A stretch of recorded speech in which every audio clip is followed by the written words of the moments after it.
Is the American dream of homeownership dead for young people? I think this is heavy on a lot of people's minds because of inflation and inflationary costs of housing, interest rates being high. There's a lot of factors that are putting pressure on young folks that want to own a home. So I think the immediate answer that I have is yes, it is dead in many ways. However, it's only dead to the people that believe it to be dead. The people that believe that it's possible or have a strong desire to own a home in their younger years can still access it. I'm helping a client right now, 29 years old, 20% down. He's buying a house for about 320,000. His payment's going to be about 2,200 a month, which is just slightly higher than what he would pay to rent that same house. So the answer to the question within the real estate world is location, location, location. There are parts geographically of the United States that it is physically impossible for an average middle class American young person to buy a home. Santa Barbara, California, my sister and brother-in-law live there, and it's almost like they're not even using the U.S. currency anymore. The amount of what they pay for living expenses is just astronomical. So a young person's not buying a house in Santa Barbara for $7.5 million. They're not buying a house in New York. They're not buying a house in the Bay Area. But if you shift your geography, which is very possible now with work at home options, there's many, many corporate jobs that don't require you to be physically at location, and your dollar will go a lot further. The further away from you get from the coast, the more affordable things are. I've been mathematically toying with the idea of what the true cost of home ownership is. And I live in a very, very nice home. I have a very expensive mortgage. And every time I break down the math, it makes so much sense for me to own that home. It's a luxury home in a high end market.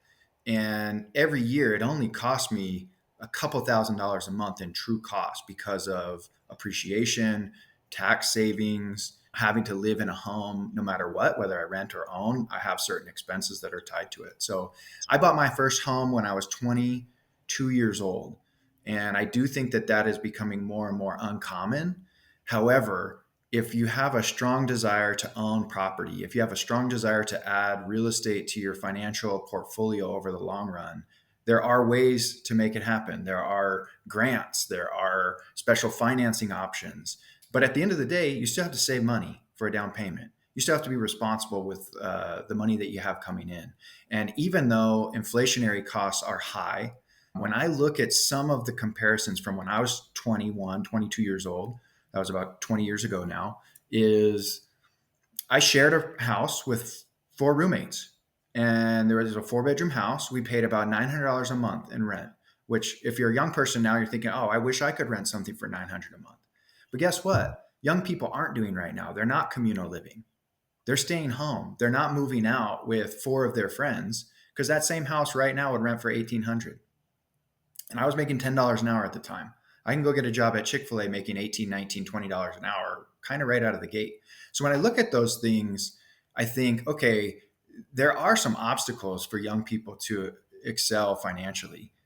No doubt. I had the same obstacles though. My pay at the time was $10 an hour, and I split rent for $900 a month. Pay right now is about $20 an hour, and you could split rent at $1,800 a month. So I realize there's some more advanced economics that are happening, and it is harder than ever to make it in this world, but it's not impossible.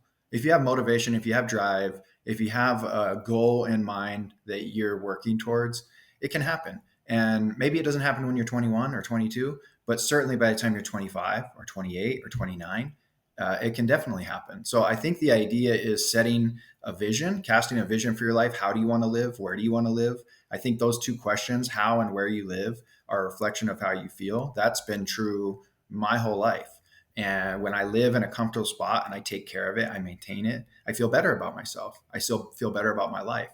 So I don't think it's dead for most, but I think a lot of people have already given up on it.